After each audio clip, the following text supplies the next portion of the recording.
Advice to my younger self. Yesterday I began thinking about all the things I've done in my life, all the mistakes that I've made, all the choices that were presented, all the decisions I decided to that were best at the time, and all the decisions that have negative outcomes for me. So I decided to make a series about conversations I wish someone had with me and call it Advice to My Younger Self. The first issue was when I was younger, about 21, my boyfriend John was cheating on me. He was a serial cheater. He had affairs all over. At that time, I was young and naive. We had gotten together in our teenage years, and by the time we were 21, had already been together for 4 years and were growing apart. At that time, I was so unable to move on. I was sort of aware of the infidelity, but would not let myself move on or let myself pay attention to it. You could say that I was lying to myself. I didn't want to see the truth, the reality of the relationship.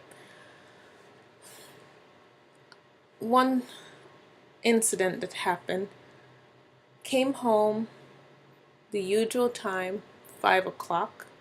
I was home before John.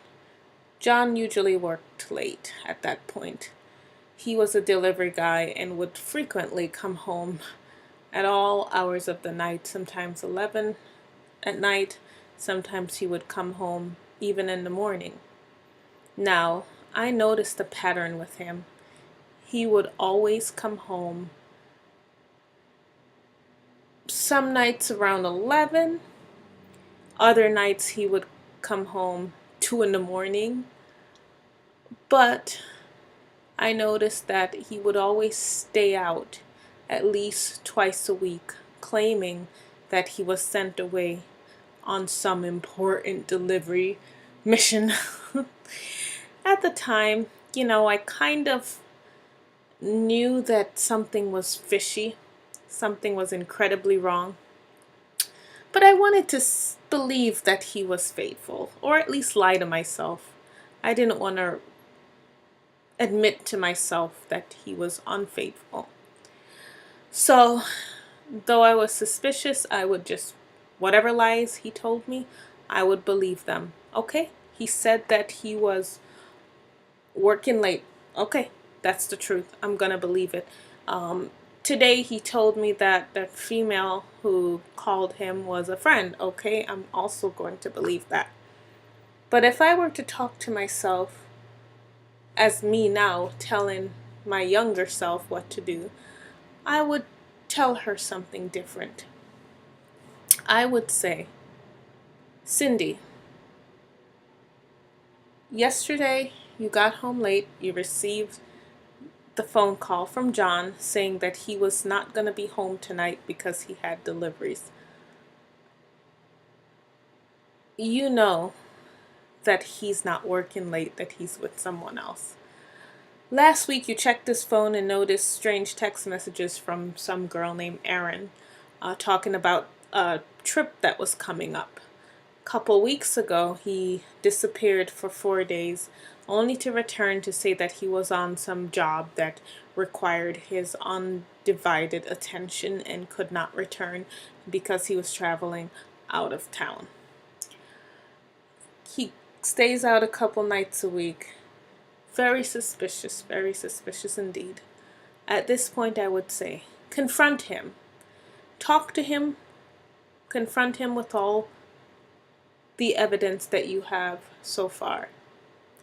Mention the frequent overnighters, mention the late arrival from work, mention the text messages, the phone call, the suspicion, the justifiable suspicion. When he tries to deny it, place your evidence in black and white right next to him. At that point, he will be able to, or he's a pathological liar, we know that, so he might actually still try to deny it. But with your evidence, you can make your decision for yourself. Decide how you want your life to turn out.